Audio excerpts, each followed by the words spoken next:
while the slides go up, let me make some personal comments. I struggled a lot this morning what to wear because these days, as director of the San Diego Supercomputer Center, I always have to wear long pants.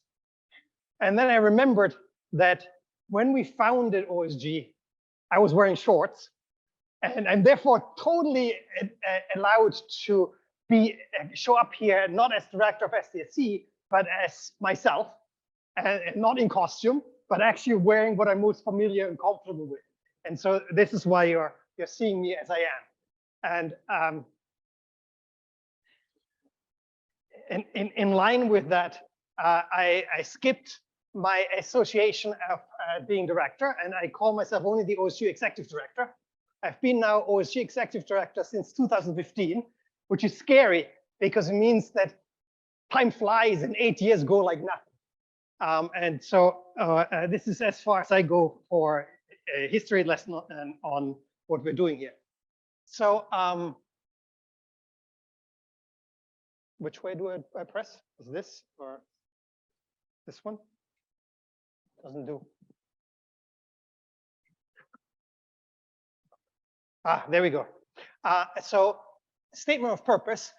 Some years ago, we adopted this here as our statement of purpose for OSG. OSG is a consortium dedicated to the advancement of all of open science by the practice of distributed high throughput computing and the advancement of its state of the art. So this has, it must have been at least 5-ish years, maybe 8-ish years ago when we adopted this. And it's been on my slides ever since. And it's as true now as it was years ago. And this is also a slide that those of you who have been around, which is almost everybody. In fact, it's an enormous number of people that I have not seen in person since the beginning of the pandemic. And I'm very happy to see all of you. And this slide here talks about what our customers are. And I want to highlight the open science pool that Miron already has talked about, and that addresses the individual researchers. Then there is the campus research support organizations, that we have dedicated Tuesday morning to, and multi-institution science teams, which we've dedicated sessions on Wednesday to, and then the 4 big science projects also Wednesday. Let me start out by talking briefly about vision and aspiration. And the long-term vision and aspiration is really encapsulated in this one slide. We want to create an open national cyber infrastructure that allows, you can read this as, is capable of the federation of CI at all 4,000 accredited degree granting higher education institutions, nonprofit research institutions, and national laboratories. Basically, the goal is set pretty high, that we want to be in a position that we can offer the entire academic computing for open science a platform that they can federate around. And that platform should be open. And the way I look at it is that we're introducing another term of openness in addition to the ones that everybody knows about: open science, open data, open source. The notion of open infrastructure, where infrastructure includes compute, storage access, as in content delivery network, and then ultimately at some point devices, wireless, you name it. We'll figure out how to do all of this. Now, this is sort of the long-term, probably not changing objective. And as you can imagine, this requires a large number of projects to be able to collaborate, because this is a scale that is not achievable by a single funded project like PATH. It must be an entire ecosystem of collaborating institutions, projects, et cetera, et cetera, et cetera. And all of this is openness for an open society in that spirit. Now, why having such a large vision? Ultimately, it is best described by the Minds We Need statement. And in a nutshell, this boils down to, we don't know where the next geniuses come from. Therefore, if we want to be able that the next geniuses actually can be doing the work of geniuses, we must provide access to everybody. And that's the only way that you can achieve full potential of humanity. And so, voila, that's the spirit. And the NSF calls this democratizing access. Now, given that we're talking about distributed computing, I've become a little bit obsessed, I admit, with maps. And so I'm going to walk you through OSG via maps. And we'll start with computing, and then we'll come later to data. So this here is the map, obviously the world map of OSG sites and institutions. On this map, there are 142 institutions included and 234 green dots. And the green dot means that there is an institutional resource of some kind that is registered with OSG. Now, OSG is a US project, so you'd expect there to be lots of stuff here.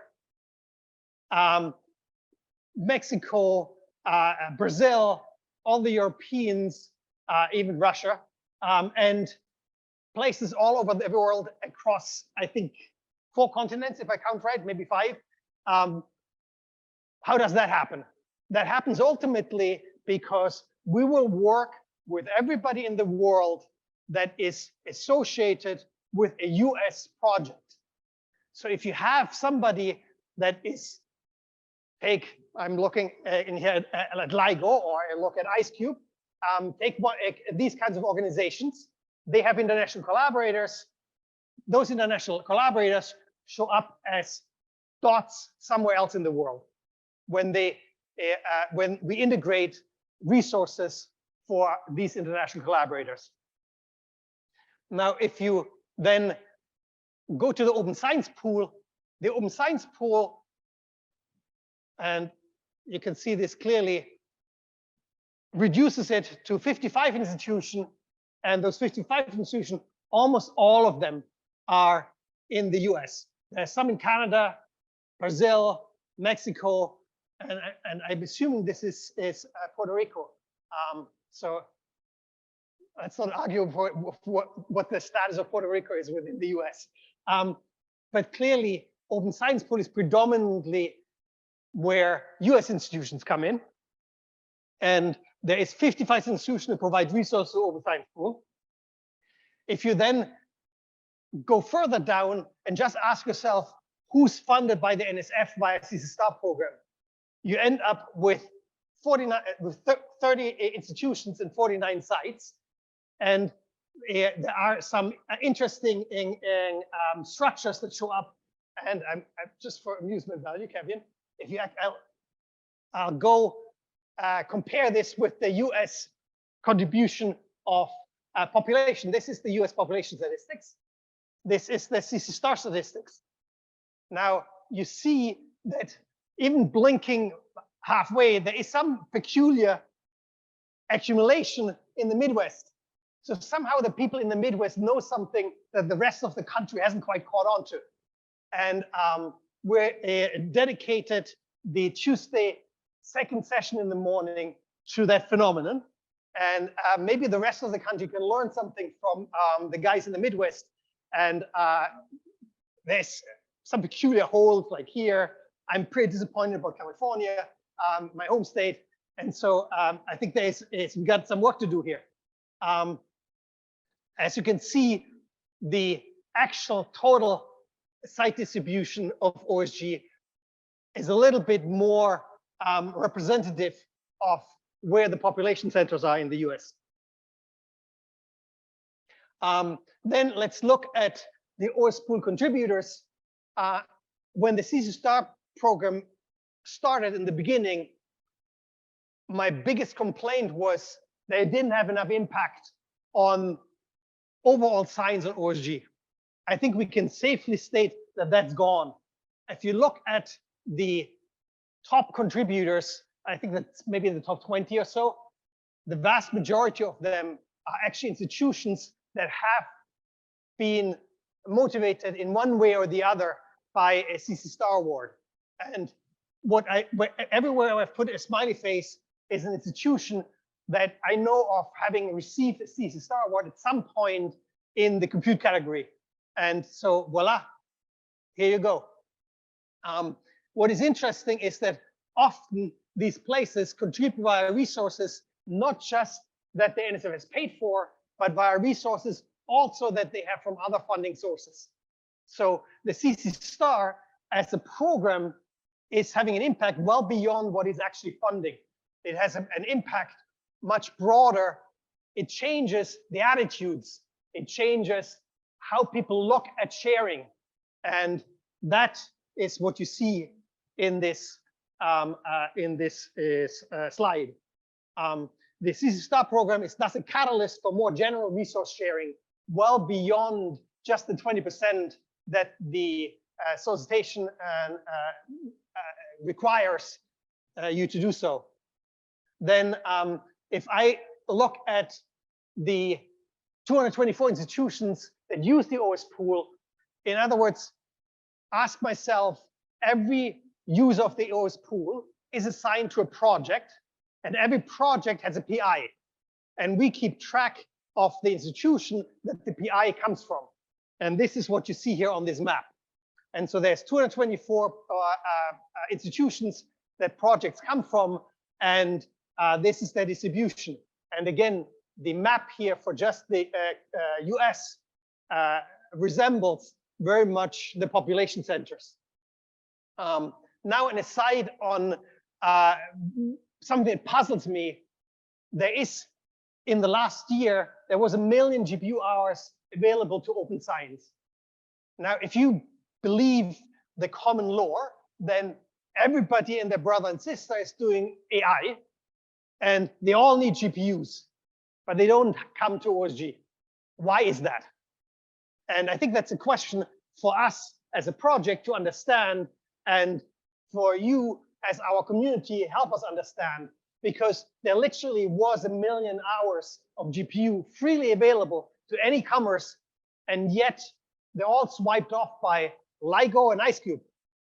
How? I mean, not that I'm grudging you that those GPU hours, but it's weird, right? That there is all this AI talk and obsession in the community, and yet there's 1 million GPU hours that are not getting used for AI and ML. They're getting used for astrophysics, basically. Why? Then let me move over and talk about data, and again, viewed as maps. But let me first define some concepts. And I have 3 concepts in our data federation. There is the concept of an origin, there's the concept of a cache, and then there's the concept of a namespace. And I think Veron covered some of this territory already, so I won't go on, belabor it. Ultimately, what we're aspiring to is access any data, anytime, from anywhere. We're operating a caching infrastructure, a federated caching infrastructure, in order to make data access easy from anywhere at any time and any data. And the rest then is just to support that access, because ultimately we're driven by allowing to do science on any data from anywhere, even your Starbucks around the corner. And so now let's take a look at where we're at. The legend explains that we are having here O's for origin, C's for caches, and CO when there is a cache and an origin in the same location. And if you add it up, you get that 12 institutions provide data origins today, and 23 institutions provide data caches. And so, and you have at this point a global distribution that very much looks like the global compute distribution, except we're missing South America. So we should do something here about that. And so and again, the global distribution, the fact that this extends beyond just the US has the same reasons that the compute extends beyond US. And the people to credit are our friends from LIGO. They drove this. So in a way, LIGO drove the data federation to be global because they needed it global. And then lots of other organizations benefited from it. And one of my favorite stories about the Data Federation is that LIGO guaranteed that we have caches around the globe, and Dune benefited from it and actually is using it more than LIGO if you look at total volume. So Dune had nothing to do themselves. They came into an infrastructure that already existed and just could exploit it. And another favorite story in the Data Federation space is that given that we can't receive funding from the NSF to place around the world, that's a sort of first order no-no, we actually depend entirely on donations in a way and outside the US. So then none of this outside the US stuff is funded by the NSF. Nevertheless, some of our partners out of the global networking space donated caches at their own POPs. And so several of the caches in Europe are actually by either ASNet or Internet 2. And so that's sort of an interesting side story of the Data Federation. The global network providers are an integral part of our overall story. Now, usage in 2022, this is the same spreadsheet that Miron already commented from Derek. And I want to point out 1 billion files accessed per year. It's not a bad number. If you then go down, I basically poured over Derek's spreadsheet and sort of figured out what can I say about this. And there's a few things that come to mind. There are 15 science collaborations that drive the total data available. That if you compare 15 science collaboration with 385 terabytes of data with about 120 OS pool users, or what if you add these two numbers, I get to 135, and that's the discrepancy between Miron 160, me 135, and the difference. I eliminated a few things that are duplicates. And then if you look at just the top users rather than the breadth, there's one more thing that I wanted to point out. We last year, I think it was last year, and maybe it's 2 years ago, we were asked multiple times by users, what about private data? Can I bring my data and keep it private so that it isn't publicly accessible? Because I want to have first access to this stuff, and I don't want to share it until I've published, or some story like this. Now, we provided private data access for LIGO from day one, but we didn't provide private data access for anybody else to first order because it was painful to figure it out and deploy it. At this point in time, we provide it for everybody. And it's actually very gratifying to see that there is now 4.5 terabytes of private data. And in fact, one of the top users with, if I remember correctly, 2 terabytes or so of their own data is actually having it private. And so if you need private data in the Data Federation, this is now available. It's not normal to do, and we can help you get it done. Then the top users are those with more than 1 terabyte of data. I'm somebody who thinks of a logarithmic scale with ones in front. And so that seems a natural cutoff. There are 6 science collaborations and 7 OS pool users. So again, the science collaborations, there is in terms of scale and requirements and so forth, there's a large overlap within the science collaborations and the regular users. There is already now 7 OS pool users who are bigger than about 9 of the science collaborations, just by data volume themselves. That's an interesting data point in its own right. And then if I look at total data read last year, there's about 11 petabytes across the science collaboration, plus the totality of all the OS pool users have read almost twice as much data than the science collaborations. So what that means, there's typically a larger reread among pool users and then the science collaborations on average. And bottom line, the majority of data users come from the OS pool, where the majority of data volume comes from the collaborations. And that's sort of interesting in its own right. Last but not least, I want to walk you briefly through the rest of the program for this week. And again, obsessing with maps, I asked Connor to give me a map of the registered people for this conference. And so what you have here is red is remote registration, yellow is in person. And you can see that the US is sort of all over the map, and it's mostly yellow, but some red. And then the red folks are those from all over the world, except we have at least one person here from very, very far away that all the way made it to Madison. And if you then zoom into the continental US, you get this kind of distribution that we already expected by now. Somehow there is a divide between East and West, and the West has work to do to catch on. A rough block schedule. On Monday morning, we have the big picture overview of the state of OSG. In the afternoon, it's all about science on OSG, including the David Swanson Award. And maybe I should have made one statement up here.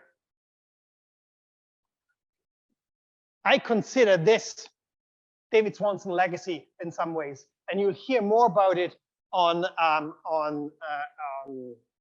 Tuesday, because in my mind, a large part of that cluster is the activities of the Great Plains Network and everybody who hangs on there.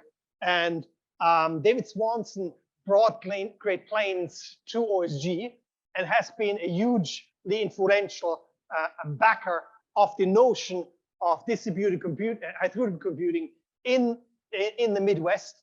And also David's dream was to have the kind of program that we now have in the CC Star Solicitation with the regional compute.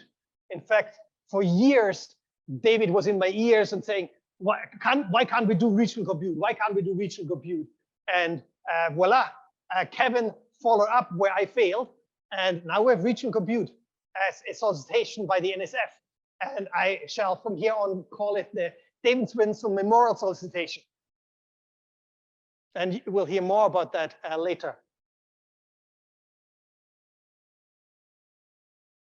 Oops, now I've gone too far.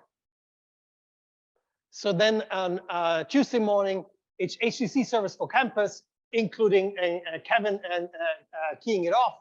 Tuesday afternoon is technical talks on software stack, ending the day with a campus Q&A session. And so the schedule in the morning is very tight.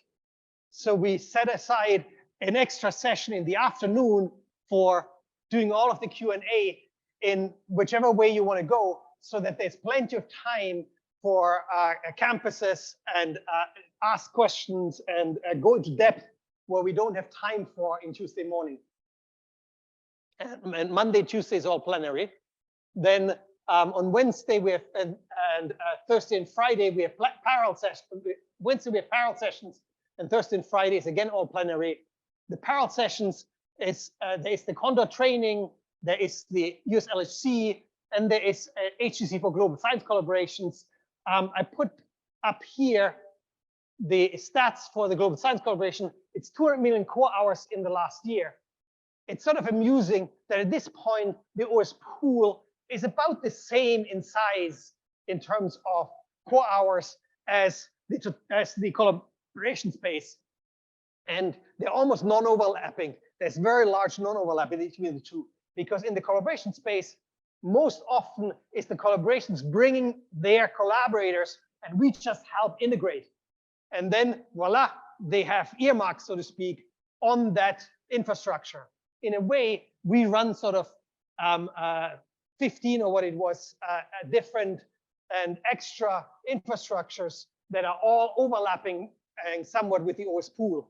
And at the end of the day, there's a Condor discussion panel. And Thursday and Friday, all plenary, it's the Condor Week program of talks, where I wanted to just put 3 highlights. There's a science keynote on gravitational waves, a strategic directions where HTCSS should be going by Miron, and then what's new and what's coming by Todd. And this is it. Summary and conclusions. OSG continues to advance all of open science via the practice of distributed HTC and the advancements of the state of the art. This was and continues to be our ultimate goal, our mission statement, if you wish. And then what we see is that there's lots of big data across many science domains. And one of my personal quests is to grow the data side of the house larger and focus on bringing new data sets through this sort of federated marketplace of data. And while doing so, of course, I take a lesson out of the cloud provider's book. I'm hoping that as we bring more data, we will grow more customers or more science, and that will grow more overall engagement with the community. And so for me, data, bringing data onto OSG is a way to overall accomplish the mission. And finally, the Open Science Pool, a strategy to democratize access to HTC, is a parallel strategy to the data strategy. And if those of you who have put in these star proposals may have noticed that anytime you put in and ask for help with a compute thing, we send you to Miron. And anytime you ask for help with a data thing, we send you to Tim and me. And so that's sort of not just random. It is actually a division of labor that is purposeful. And that's it for me. Thank you.